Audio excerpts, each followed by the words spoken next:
Ambassador Velrix stood alone in the communication chamber of her dying world. Her crystalline body flickered with colors of deep shame and desperate fear. Outside the tall windows, the sky burned orange and red as enemy ships tore through the atmosphere. Explosions lit up the distant mountains. Screams echoed through the streets of the capital city below. She had never imagined this day would come. The Kothani Collective had ruled their corner of the galaxy for 10,000 years. They were elegant. They were advanced. They were civilized. Their ships moved like art through space. Their cities floated on clouds of pure energy. They had solved problems that other species could not even understand. And now they were dying. The Verax. A swarm had appeared from the dark edges of the galaxy 3 months ago. Nobody knew where they came from. Nobody knew what they wanted. They did not talk. They did not negotiate. They simply consumed. Their ships were not built from metal and circuits. They were grown from flesh and bone, living nightmares that bred faster than anyone could kill them. 12 Kothani colony worlds had already gone silent. Billions of her people had vanished into the endless hunger of the swarm. The combined fleets of the Galactic Concord, that great alliance of civilized species, had tried to stop them. Those beautiful ships, designed for diplomacy and light peacekeeping, had shattered like glass against the tide of monsters. Now the swarm had reached the homeworld. Now there was nowhere left to run. Velrix placed her delicate hand on the communication console. Her fingers trembled. What she was about to do went against everything she believed. It went against 300 years of official policy. It went against the votes of every council, the warnings of every advisor, the fears of every citizen. She was about to call Earth, the humans, the Deathworlders, the savages. Velrix remembered the debates from centuries ago, when humanity had first reached out to the stars and requested membership in the Galactic Concord. She had been young then, barely an adult. But she remembered the horror that spread through civilized space when they learned about Earth. The planet was a nightmare. Its gravity crushed bones. Its atmosphere burned lungs. Its water was filled with salt and poison. Predators roamed every corner of its surface. Diseases mutated faster than medicine could cure them. The weather itself could kill within minutes. Earthquakes shattered cities. Volcanoes buried entire regions in fire and ash. And somehow, impossibly, life had evolved there. Not just any life. Intelligent life.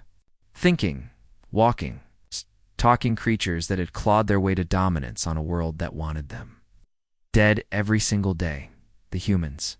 They were small compared to most species. Soft, no natural armor. No claws, no venom. But they had something else. They had survived. They had conquered their death world through pure, relentless aggression. They had tamed fire. They had split atoms. They had left their poisonous rock and reached for the stars with hands still. Stained by millennia of blood, the Galactic Concord had taken one look at humanity's history and slammed the door shut. The wars, the weapons, the casual violence woven into every part of their culture. These were not civilized beings. These were predators wearing the masks of people. Letting them into the community of peaceful species would be like inviting a fire into a house made of paper. So, humanity had been rejected, contained, watched from a distance. The humans had accepted this with a shrug that confused everyone. They did not beg. They did not argue. They simply built their own corner of space, traded with whoever would trade with them, and waited. For 300 years, the Kothani had felt safe in their decision. The humans stayed on their side of the border. The galaxy remained civilized. Everything was fine, until the swarm came. Until civilization proved too weak to save itself, Velrix activated the communication array. Her shame burned brighter than the fires outside her window. She was about to beg the monsters for help. She was about to admit that everything her people believed about strength and civilization was wrong. The message was simple. She kept her voice steady, even as her world collapsed around her. This is Ambassador Velrix of the Kothani Collective, transmitting to Terran High Command. Our homeworld is under attack by the Verox swarm. Our defenses have failed. Our allies cannot help us. We are requesting She paused, the words bitter in her throat. "We are requesting humanitarian assistance. Medical ships. Evacuation transports. Any aid you can provide for civilian refugees. Please. We have nowhere else to turn." She ended the transmission and waited. Around her, the communication chamber shook as another explosion struck somewhere in the city. Dust fell from the ceiling. Lights flickered and died, then returned at half strength. Hours passed. Velrix did not move. She could not eat. She could not sleep. She simply stood at the console watching the indicator light that would tell her if anyone had heard. If anyone cared. When the response finally came, it was not what she expected. The message from Earth was short. There was no sympathy in the words, no warmth, no diplomatic courtesy. Just cold, clipped efficiency that made her crystalline spine shiver with something she could not name. Transmission received. Fleet dispatched. Estimated arrival, 72 hours. Remain in position. Do not engage enemy forces. Terran High Command out. Velrix read the message 3 times. Fleet dispatched. Not medical ships. Not evacuation transports. Fleet, she told herself it meant nothing. Humans were crude with language. They probably called everything a fleet. They were sending help. That was what mattered. In 72 hours, refugee ships would arrive, and her people would have a chance to escape. But something felt wrong. Something about those cold words, that complete lack of emotion, sent fear crawling through her body. She had asked for aid workers. What had she actually summoned? The next 3 days were the longest of her life. The swarm continued its assault. Cities fell one by one. The Kothani military fought bravely but hopelessly, their elegant weapons barely scratching the endless tide of biological nightmares. Millions died. Millions more fled into the wilderness, hoping to hide until help arrived. Velrix organized what she could. She coordinated refugee camps. She rationed supplies. She held the hands of dying soldiers and promised them that salvation was coming. She did not tell them that salvation was coming from Earth. She did not want to see the fear in their eyes turn into something worse. On the 3rd day, her sensors detected the approaching ships. She rushed to the observation deck of her orbital station. Pushing past panicked officers and crying civilians, she reached the main viewport and looked out into space. Searching for the medical frigates and transport vessels she had requested, what she saw instead stopped her heart. The sky was filling with warships. Not delicate rescue craft. Not humanitarian vessels painted white with symbols of peace. These were weapons. Massive, scarred, brutal weapons that moved through space like predators on the hunt. Hundreds of them. Their hulls were black and gray, covered with burns and dents from battles Velrix could not imagine. Their shapes were aggressive, all angles and forward-facing guns. Designed for nothing except violence, at the center of the formation sailed something that made Velrix forget how to breathe. A ship so large it blocked out the stars behind it. A dreadnought 3 kilometers long, bristling with weapons that seemed to violate the laws of physics themselves. The humans had not sent aid. They had sent the first expeditionary death fleet, and suddenly, Velrix understood why the galaxy had been so afraid of Earth. Admiral Chen Wayland stood on the bridge of the U.S. Prometheus and watched the alien world grow larger on her display screens. She was a small woman by human standards, with gray streaks in her black hair and deep lines around her eyes. Those eyes had seen things that would break most people. They had watched friends die.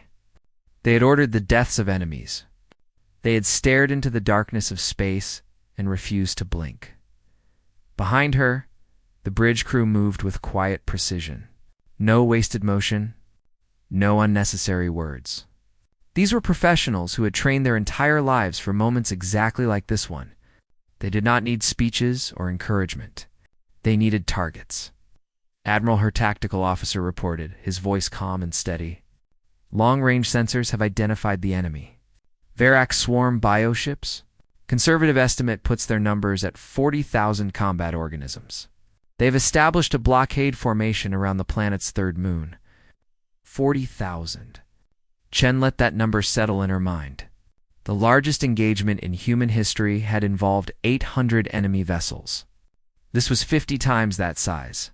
Any sane commander would retreat. Any sane commander would call for reinforcements. Any sane commander would recognize that the odds were impossible. Chen had not become an admiral by being sane. 40,000, she repeated slowly. A small smile touched the corner of her lips. Good. The crew was getting restless. Her executive officer, Commander Torres, stepped forward. He was a big man with scars on his face and hands that had broken more bones than he could count. Even he looked concerned. Admiral, our mission parameters specified planetary defense and civilian evacuation. We have 700 ships against 40,000 enemies. Perhaps we should contact High Command for additional commander, Chen interrupted quietly. Do you know why High Command sent this fleet instead of medical frigates? Torres paused. No, Admiral. Because High Command understands something that the rest of the galaxy has forgotten. She turned to face her crew. Every officer on the bridge stopped what they were doing to listen. We are not peacekeepers. We are not diplomats. We are not here to negotiate or rescue refugees or show the galaxy how civilized humanity has become. She walked to the center of the bridge, her boots clicking against the metal floor. 300 years ago, the Galactic Concord called us monsters. They said we were too violent, too dangerous, too savage for civilized space. They locked us out and prayed we would stay contained. Chen's voice hardened. They were not wrong. We are everything they feared. We come from a world that tried to kill us every single day, and we did not just survive. We conquered it. That violence is not a flaw in our nature.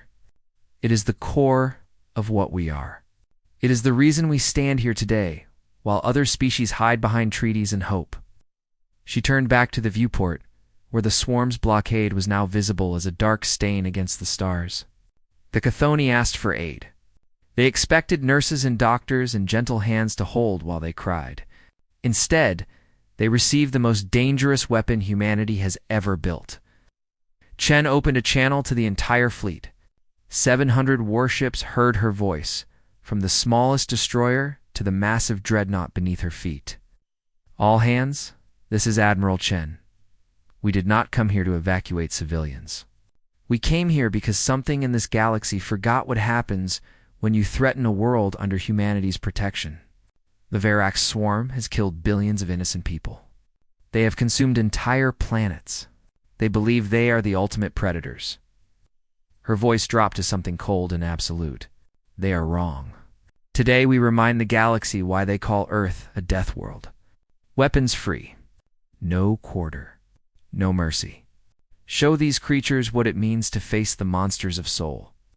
The fleet surged forward, on the orbital station.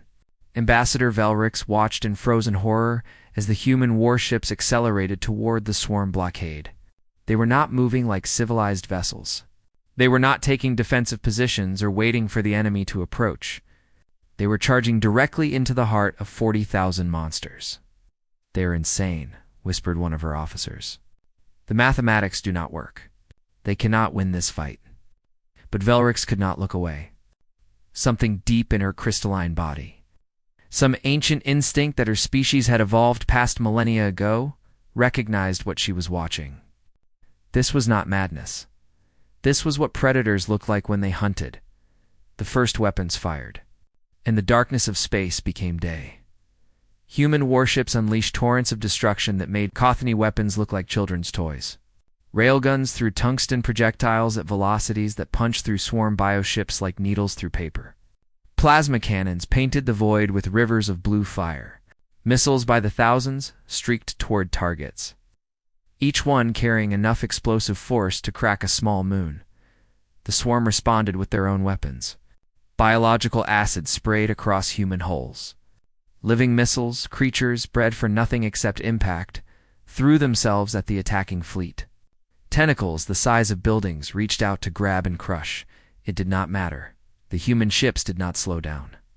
They did not evade. They pushed forward through the wall of death like it meant nothing.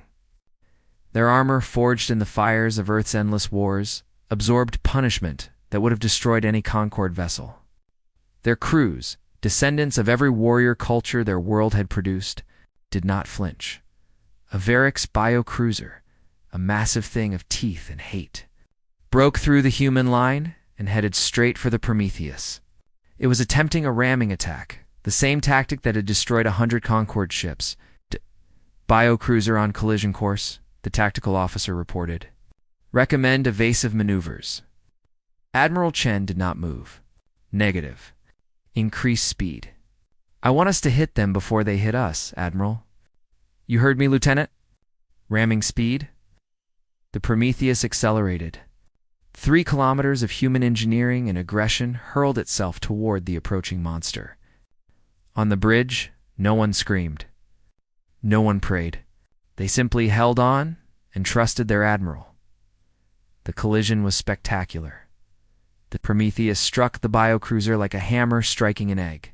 The reinforced prow of the dreadnought, designed specifically for this kind of insane tactic, sheared through the alien vessel from bow to stern. The swarm ship split in half, its biological systems spraying into the vacuum. Its death scream echoing across every frequency. The Prometheus shuddered.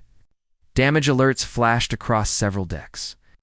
But the great ship kept moving, kept fighting, kept killing. Killing, damage report, Chen ordered calmly. Minor hull breaches on decks 7 through 12. No critical systems affected. Casualties. 14 wounded, 2 dead. Jun nodded. 2 lives. That was the price of destroying something 10 times their size. It was a price humans had paid before and would pay again. It was the cost of being what they were. Continue the attack, she said, and someone get me a count on enemy kills. I want to know when we pass 10,000. Across the fleet, other human ships performed similar feats of calculated violence. Destroyers wove through swarm formations at accelerations that would liquefy Chthoni pilots. Firing constantly, never stopping. Cruisers absorbed horrific damage and kept advancing, their crews patching holes and fighting fires while continuing to man their weapons. Ambassador? Elrix watched the impossible battle unfold.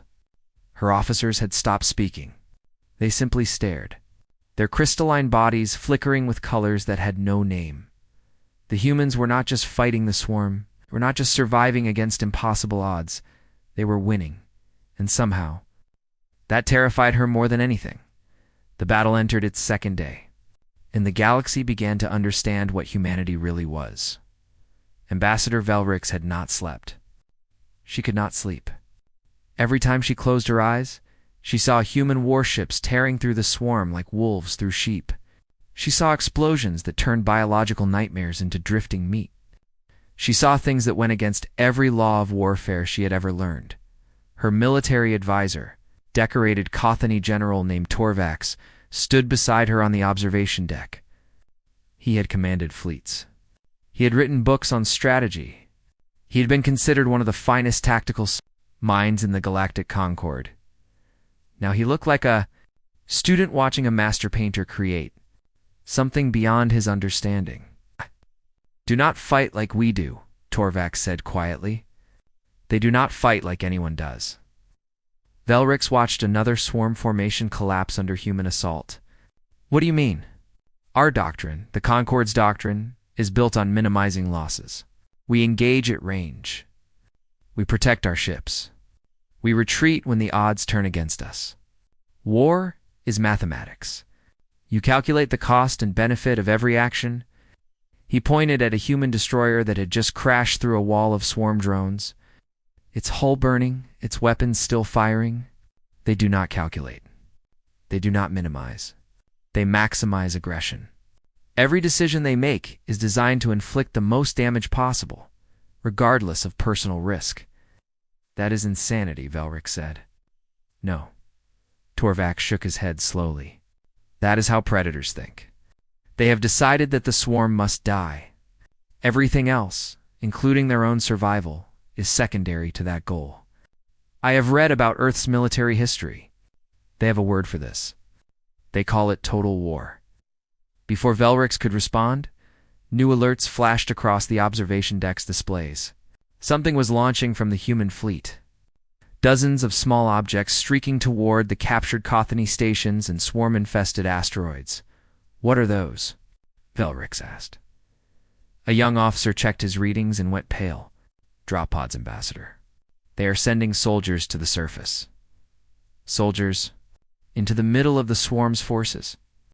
The officer nodded, his crystalline body flickering with fear. "It appears the humans want to fight them hand to hand." Deep inside a swarm-controlled asteroid mining station, Sergeant Maya Rodriguez hit the ground running. Her powered armor absorbed the impact of the drop pod landing, and she was moving before the dust had settled. Behind her, 11 other Marines spread out in perfect formation, their weapons up and ready. The station had been a Kothany facility before the swarm took it. Now it was a nightmare. The walls were covered in organic growth, pulsing membranes that turned clean metal into something alive and horrible. The air was thick with spores that would have killed an unprotected human in seconds. The darkness moved with shapes that should not exist. Maya loved it. "Contact front," called Corporal Kim, his voice calm through the squad radio. 30-plus hostiles, range 50 meters. Maya saw them. Swarm drones, each one a twisted combination of insect and reptile, all teeth and claws and mindless hunger. They had been bred for exactly one purpose: killing. They had never failed against any species they had faced. They had never faced humans before. "Light them up," Maya ordered. The squad opened fire. Human weapons roared in the confined space, each shot precise and deadly. The swarm drones charged forward, screaming in frequencies that hurt the ears, their claws scraping against the floor as they ran. They died by the dozens. Maya advanced through the carnage, her rifle singing its song of death. A drone leaped at her from the shadows, and she caught it with one armored hand, slammed it against the wall, and put 3 rounds through its skull. Another tried to flank her, and Corporal Kim turned it into a spray of chitin and fluid without breaking stride. This was what humans did. This was what Earth had made them. They did not hide behind walls and pray for safety. They walked into the darkness and made the darkness afraid. The squad pushed deeper into the station. More drones appeared. More drones died. The swarm threw wave after wave at the advancing Marines, and each wave broke against their armor and firepower like water against stone. Then the tunnels opened into a larger chamber, and Maya finally saw something that made her pause. Hundreds of swarm warriors. Not the mindless drones they had been fighting, but the bigger ones, the smart ones, the creatures that coordinated attacks and learned from their mistakes. They filled the chamber from wall to wall, their bodies packed so tight they seemed to form a living carpet of hate. Sergeant Kim said quietly, "I count at least 300 hostiles. We have 12 people and limited ammunition." Maya looked at the horde of monsters waiting to tear them apart. She looked at her squad. Each one of them wounded in some way, all of them exhausted. None of them showing any intention of retreating. She smiled behind her helmet. Finally, she said, "A fair fight." She keyed her radio to broadcast to the fleet. "This is Bravo Squad. We have encountered heavy resistance in Asteroid Station 7. Estimate 300-plus enemy combatants. We are engaging. Request extraction in 6 hours." The response came from a ship somewhere above them. "Bravo Squad. Confirm you are engaging 300 hostiles with 12 Marines." "Confirmed. We've got this." "Bravo Squad out." She turned to her people. "You heard the lady. 6 hours. That's plenty of time." Kim set up the heavy gun at that choke point. "Everyone else conserve ammo and make every shot count. We hold this position until the shuttle arrives." The swarm attacked. For 6 hours, 12 humans held a position against 300 monsters. They fought in ways the swarm had never experienced. When ammunition ran low, they used blades. When blades broke, they used fists. When the darkness pressed too close, they pushed back harder. Private Chen, the youngest member of the squad, took a claw through his shoulder in the 3rd hour. He field dressed the wound with one hand while continuing to fire with the other. He did not scream. He did not cry. He simply kept fighting because that was what Marines did. Corporal Kim's heavy gun overheated in the 5th hour. He threw it at an approaching drone, crushing its skull, then drew his sidearm and kept killing. When his sidearm ran dry, he picked up a swarm claw from a dead enemy and used it as a weapon. Sergeant Rodriguez lost her helmet in the 4th hour. A drone had torn it off and nearly taken her head with it. She fought the last 2 hours with an exposed face, breathing the toxic air through a small filter mask, her expression never changing from cold determination. When the extraction shuttle finally arrived, only 10 Marines walked out. Private Torres and Private Webb had fallen, their bodies recovered by their squad mates, their weapons still warm from firing, but behind them, the chamber was carpeted with dead swarm. Over 2,000 organisms had thrown themselves at 12 humans, and 12 humans had said no. On the observation deck, Ambassador Velrix received the report from her officers. She listened to the numbers. 12 soldiers against 300, then 600, then over 1,000 as reinforcements arrived. 10 survivors. 2,000 enemy dead. She looked out at the human fleet, still tearing the swarm apart in the void beyond her window, and finally understood something that her species had missed for 300 years. The Galactic Concord had looked at humanity and seen violence. They had seen aggression and danger and uncontrolled savagery. They had not seen what that violence was for. These creatures did not fight because they enjoyed killing. They fought because something threatened people they had decided to protect. And when humans decided to protect something, they would walk into any darkness, face any monster, pay any price. That was not savagery. That was something far more terrifying. That was love, written in blood and fire. On the 3rd day of battle, something happened that had never occurred in the long and bloody history of the Verac swarm. They felt fear. The swarm. Queen floated in her biological throne at the heart of her fortress, deep in a star system, far from the fighting. Her massive body pulsed with the thoughts of 1 trillion connected minds. Every drone, every warrior, every ship in her armada was an extension of her will. She saw through their eyes. She felt through their senses. She knew everything they knew, and what she knew now was impossible. The mathematics of war had always favored the swarm. They bred faster than any species could kill them. They felt no pain that mattered. They feared no death that had meaning. Individual organisms were nothing but cells in a greater body. You could kill millions, and millions more would take their place. Against the Kothani, the mathematics had been simple. Against the Concord fleets, they had been even simpler. Every battle followed the same pattern. The enemy would fight bravely for a time, realize they could not win, and retreat. The swarm would pursue. The enemy would be consumed.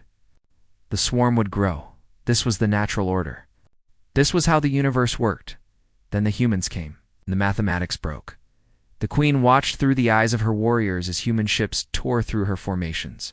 She felt the deaths of thousands of her children every hour. That alone was not unusual.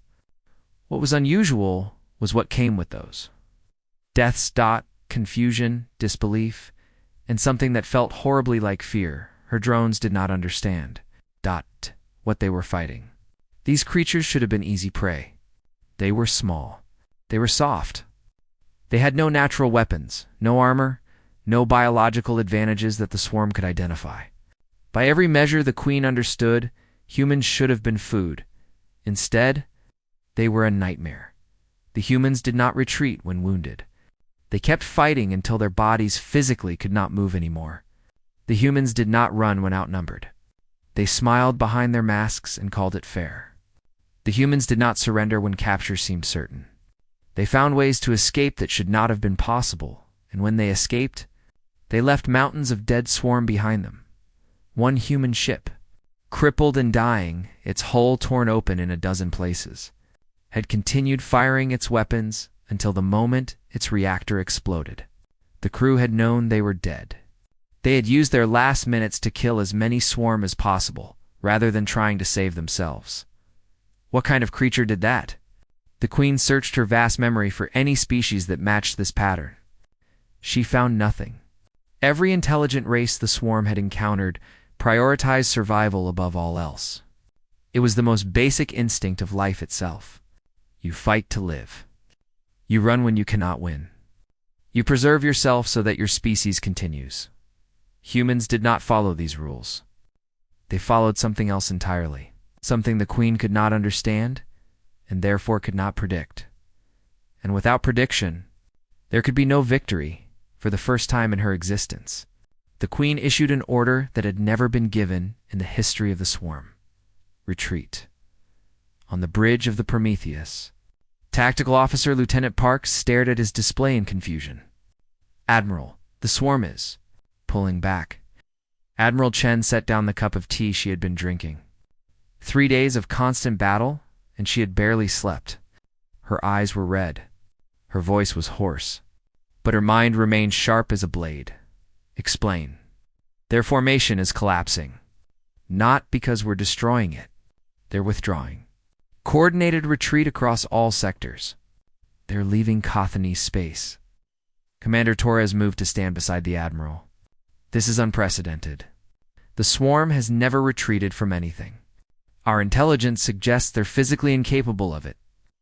Chen watched the display as the tide of biological horrors began flowing away from the planet they had been trying to consume. She should have felt satisfaction. She should have felt relief. Her fleet had accomplished the impossible. They had defended an alien world against 40,000 monsters with only 700 ships. Instead, she felt something cold settle in her stomach. They're learning, she said quietly. Admiral, the swarm, they're not retreating because they're beaten. They're retreating because they don't understand us yet. Chen stood and walked to the main viewport. Every species they've faced before followed the same rules. Fight. Realize you're losing. Run. Die. We don't follow those rules. We broke their mathematics. Torres nodded slowly. So they're pulling back to analyze us. To figure out how to beat us next time. Exactly. Chen turned to face her command crew. And that is why we're not going to let them. The bridge went silent. Every officer stared at their admiral with expressions ranging from surprise to concern. Ma'am, Torres said carefully, our mission parameters specified planetary defense. We've accomplished that objective. The swarm is leaving. High Command will expect us to secure the system and begin humanitarian operations. High Command sent this fleet because they understand what's at stake. Chen's voice hardened. The swarm doesn't negotiate, Commander. It doesn't make peace. It consumes until something stops it. If we let them retreat, they'll spread the information they've gathered to other hive clusters. They'll analyze our tactics. They'll breed new organisms designed specifically to counter human weapons and strategies. She walked to the center of the bridge, and then they'll come back. Not just for the Chthoni. For everyone. For Earth itself. Silence stretched. Chen let it hang, let her words sink into the minds of her crew. The galaxy looks at humanity and sees monsters, she continued. They're not wrong. We are exactly what they fear. We evolved on a world that made violence the only path to survival. That violence lives in our blood, our bones, our very souls. We cannot remove it. We cannot hide it. Her voice dropped to something quiet and deadly. But monsters get to choose what they hunt. And I am choosing right now to hunt the Virax swarm to extinction. Not because I enjoy killing. Not because I want glory. Because if we don't end this threat today, it will return tomorrow stronger than before. Because mercy to the merciless is cruelty to the innocent. 8. She turned to her navigation officer. Plot an intercept course for the swarm's retreat vector. I want to know where they're running to. Admiral, that would take us deep into unexplored space. We have no charts, no supply lines, no, did I ask for obstacles, Lieutenant? Or did I ask for a course? The lieutenant swallowed. Course plotted, Admiral. The swarm appears to be heading toward a cluster of systems approximately 40 light-years from here. Chen nodded. All hands, this is the Admiral. The enemy is in retreat. Some of you might think that means our job is done. It is not. The Varric swarm has spent centuries consuming innocent species. Today, that ends. We are going to follow them back to their breeding worlds. We are going to find their queens. And we are going to burn them out of existence. She paused. This will not be easy. This will not be safe. Some of us will not come home. But our children will live in a galaxy without the swarm. Our grandchildren will never know. The fear of being consumed in their sleep, that is worth any price we might pay, the fleet acknowledged with a chorus of confirmation signals. 700 warships, battered but unbroken, turned away from the world they had saved and pointed themselves toward the darkness. The hunt was not over. It was just beginning. 3 weeks later, the Varric swarm ceased to exist. The human fleet had tracked them across 40 light-years of unexplored space, through systems that had never seen intelligent life, past dead worlds and dying stars. They had found the breeding planets, the organic factories, where new swarm organisms were grown by the billions. They had found the queen fortresses, massive biological structures where the hive, minds that controlled the swarm, made their homes. And they had destroyed everything. Admiral Chen watched the last queen fortress burn from the bridge of the Prometheus. The structure was the size of a small moon, a living mountain of flesh and bone that had existed for millennia. Now it was dying. Its organic systems rupturing under the sustained bombardment of 700 human warships. There was no joy on Chen's face. No satisfaction. Just the tired expression of someone who had done something terrible because it needed to be done. Fortress is losing structural integrity, her tactical officer reported. Estimated complete destruction in 4 minutes. Ow. Chen nodded. Any remaining swarm signatures in the system? Negative, Admiral. All organic threats have been neutralized. She closed her eyes for a moment. The galaxy was safer now. Billions of lives would never be threatened by the swarm. Children would grow up on 100 worlds without ever knowing the fear of being consumed by an endless hunger. And humanity had done it by becoming exactly what everyone feared they were. The fortress collapsed in on itself, its death screams echoing across every frequency before finally going silent. The last queen was dead. The last breeding ground was ash. The Varric swarm, which had terrorized the galaxy for centuries, was nothing but debris drifting in the void. It's done, Commander Torres said quietly. Chen opened her eyes. Set course for Kothany space. It's time to go home. 2 days later, the Prometheus entered orbit around the Kothany homeworld. The planet was still scarred from the invasion. Cities lay in ruins. Millions of refugees lived in camps across the surface. But life was returning. Ships moved through the atmosphere, carrying supplies and construction materials. The Kothany were rebuilding. Ambassador Velrix requested permission to board the human dreadnought. It was granted. She found Admiral Chen on an observation deck, standing alone before a massive viewport that showed the stars stretching into infinity. The human looked different now. Smaller somehow, as if the weight of what she had done was pressing down on her shoulders. Velrix approached carefully. She had spent 3 weeks trying to understand the creatures who had saved her world. She had watched recordings of the battle, read every report, interviewed every survivor who had seen humans fight, and she still did not fully grasp what they were. Admiral Chen, she said, I wanted to thank you personally, what you did for my people. We can never repay this debt. Chen did not turn from the viewport. There is no debt, Ambassador. We did not do this for payment. Then why? Velrix moved to stand beside the human, looking out at the same stars. Your species owes us nothing. For 300 years, we rejected you. We called you monsters. We locked you out of civilized space. And then, when we were dying, you came. You bled for us. Your people died for us. Why? Chen was quiet for a long moment. When she spoke, her voice was tired and honest. 300 years ago, your Concord looked at humanity and saw violence. You saw our history, our wars, our endless capacity for destruction. And you decided that we were too dangerous for civilized space? She finally turned to face the ambassador. You were not wrong, Ambassador. We are everything you feared. She gestured at the stars beyond the window. We evolved on a world that tried to kill us every single day. The gravity crushed us. The weather attacked us. The animals hunted us. The diseases mutated inside our bodies. And instead of dying, we became something that could survive all of it. We became predators. We became killers. That violence is not a costume we can take off. It is the core of what we are. Velrix listened in silence. The human's words confirmed everything her species had believed about Earth. But they did not explain what she had witnessed. But here's what you did not understand, Chen continued.